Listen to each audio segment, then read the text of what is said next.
Guys, hari ni customer minta datang ke area Batu Cave untuk cuci kereta valve fire dia. Kereta ni dia guna untuk bawa makanan, jadi dia nak bersihkan dan buang semua keturunan lipas yang selalu merayap dalam kereta. Customer cakap, saya tak pernah buat detailing lagi sejak beli dulu, so saya fikir dah sampai masa untuk buat detailing. So dalam package full detailing ni dah termasuk sekali dengan cuci seat jenis leather atau fabric cushion, cuci kapet, headliner bumbung, dashboard, boot belakang. Lepas dah siap semua, kalau ada masalah lipas, kita akan letak sekali dengan ubat peracun lipas. So untuk full detailing ni kita akan buat sekali dengan premium car wash, cuci rim dan tayar, cuci kereta. Lepas tu kita reblack, hitamkan semula plastik trim yang dah pudar, dan last sekali kita akan apply waxing untuk kilatkan kereta.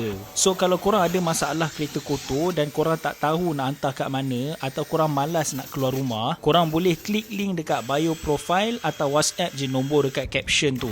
Kita ada juga buat servis mobile datang ke rumah untuk area KL dan Selangor sahaja. Nanti aku akan share package dengan kalender, so korang just pilih tarikh dan masa yang korang free je. Kalau korang duduk rumah jenis apartment atau kondo, korang boleh pilih untuk hantar ke kedai. Kita ada sediakan tempat dekat Setiawangsa. Okay guys, lepas tengok video ni, korang rasa cucian ni dapat berapa bintang? Cuba komen sekali dengan emoji bintang dari level 1 sampai 100, korang nak bagi berapa? Jangan lupa untuk like, komen dan share video ni dengan kawan-kawan korang. Terima kasih.